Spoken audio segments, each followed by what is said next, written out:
juga dari kacamata saya bisa jadi kepolisian memang terlanjur salah begitu. Biasanya kan kalau kita lihat di film-film Amerika tuh ya dipotek dikit, plastiknya dicicip, kan gitu. Semua tindakan polisian itu harus transparan, harus akuntabel. Semuanya harus bisa diuji. Special case nih guys, special case.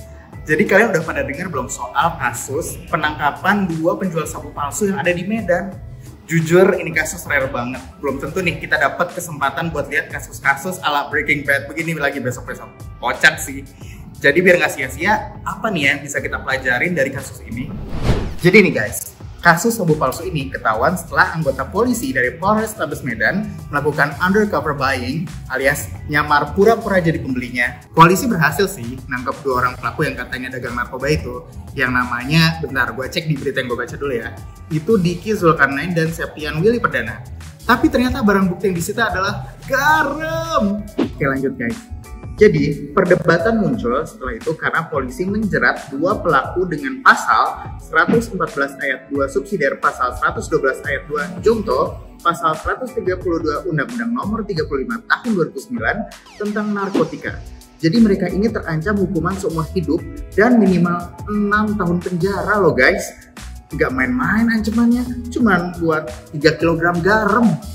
Nah, kita mewawancari sejumlah pakar hukum untuk mendengar tanggapan mereka terkait soal kasus ini. Kita dengar langsung aja ya dari mereka. Makasih ya Mas. Yang pertama, kasus ini sebenarnya lucu ya. Kalau mau dibilang lucu, kasus ini lumayan lucu dan menarik sebetulnya. Karena kalau dibilang dikenakan undang-undang narkotika, kalau saya bilang agak kejauhan ya dengan pasal 114 itu, jual beli. Karena barangnya nggak ada. Yang kedua, dikenakan pasal 112. Pasal 112 itu kan menguasai, memiliki, menyimpan narkotika gitu loh. Jadi mau 114, 112, apalagi dikenakan 112 itu lebih nggak nyambung lagi karena 112 itu menghendaki adanya kepemilikan dan kepenguasaan dan menyimpan gitu. Belakangan saya baca dari berita yang beredar, dikenakan juga karena urinnya positif begitu. Kalau dikenakan karena urin positif, ya yang paling dekat itu pasal 127 Undang-Undang Narkotika, penyalahgunaan. Itu pun harus dibuktikan bahwa ada kesengajaan dan penyalahgunaan narkotika. Jadi kepolisian perlu untuk membuktikan berdasarkan pasal yang ada. Dan kalau pembuktiannya didasarkan pasal 114 Junto 132, Junto lagi 112 ayat 2 Undang-Undang Narkotika, bagi saya kejauhan karena nggak ada narkotikanya.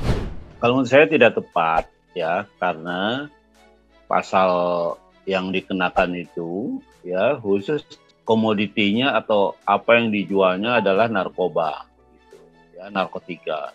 Meskipun si tersangka ini menyebut itu narkotika, ternyata kan yang dia jual bukan narkotika kan gitu ya, yang dia berikan bukan narkotika, tetapi barang lain yang mungkin juga tidak terlarang gitu. Nah karena itu sangkaan atau tuduhan kepada mereka ya sebagai pedagang narkotika saya kira tidak tepat. Begini ya, ini kasus ini, peristiwa ini menarik ya. Saya nggak mau bilangnya kasus, ini peristiwa menarik. Nah, cuma sebelum memasuki analisis hukum, saya ingin mengajak kita semua melihat fakta-fakta yang menarik. Patut diduga atau boleh dibilang pasti polisi mendapat informasi awal. Kedua, patut diduga polisi melakukan penyadapan. Ketiga, ini juga boleh dibilang pasti, polisi meski dengan menyamar melakukan komunikasi secara langsung. Makanya dia nyamar jadi pembeli kan. Gitu ya. Dan yang keempat, patut diduga juga dia melakukan pemantauan, monitoring, dikuntit, dan lain-lain.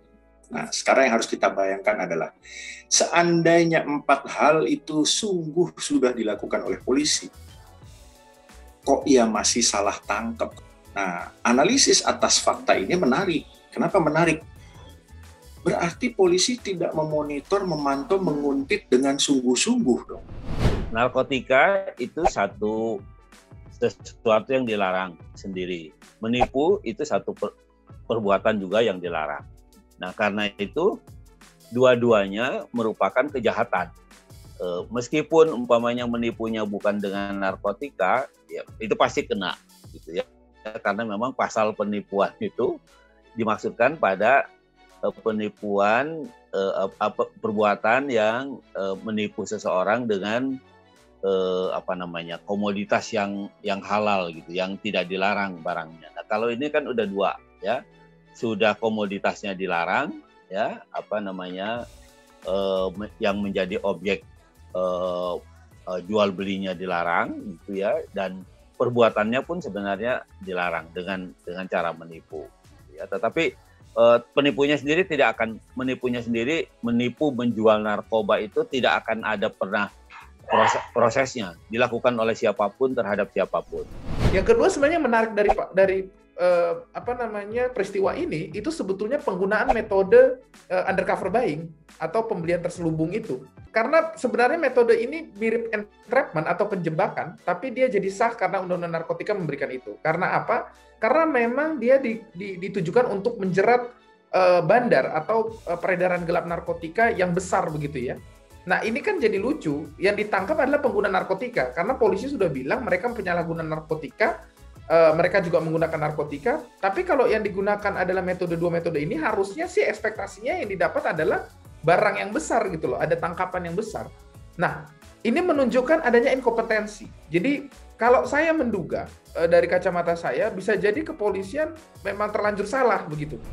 Bisa saja terjadi, saya nggak tahu nih prakteknya ya. Pada saat ditangkap, apakah objek narkotika yang jadi objek transaksi itu harus dipastikan di situ bahwa dia narkotika? Menurut saya iya. Biasanya kan kalau kita lihat di film-film Amerika tuh ya dipotek dikit plastiknya dicicip kan gitu. Nah, jangan-jangan ini tidak. Ya, malah menurut saya polisi harus menjelaskan kenapa sudah menggunakan metode undercover buying begitu ya, narkotikanya nggak dapat karena metode ini mas, ini nggak sembarangan. Undercover buying dan counter delivery itu tidak dilakukan untuk tindak pidana lain, makanya dia hanya spesifik dan diatur spesifik sekali di Undang-Undang Narkotika. Nah, kalau diatur spesifik di Undang-Undang Narkotika, berarti kan ada ekspektasi, ada tujuan kenapa diatur begitu dan kenapa digunakan metode itu. Metode itu digunakan kan karena kasus-kasus yang sulit untuk membongkar jaringan narkotika. Apa sulitnya nangkap orang yang jualan garam? Kan nggak sulit. Saya ini juga mendalami kejahatan narkotika cukup lama ya, dari tahun 96-97 loh ya. Konon di dunia perdagangan narkotika itu ada semacam kode etik, itu pemakai bukan penjual, penjual bukan pemakai. Gitu. Makanya dalam praktek itu sering ada semacam simplikasi ya, penyederhanaan. Begitu dites urin dia negatif, berarti dia pedagang. Kalau dites positif, berarti dia pemakai. Nah, jadi dalam kaitan ini begini, diperiksa, didalami, saya khawatir jangan-jangan waktu 3x24 jam digunakan untuk menyelidiki dugaan tindak pidana apa saja yang bisa didapat polisi dari orang-orang ini. Cari, pokoknya dicari deh, harus ketemu. Yang paling penting ya, yang perlu kita pelajari adalah semua tindakan polisian itu harus transparan, harus akuntabel. Semuanya harus bisa diuji. Dan itu menunjukkan juga harus ada kontrol dan hak uji terhadap kewenangan kepolisian.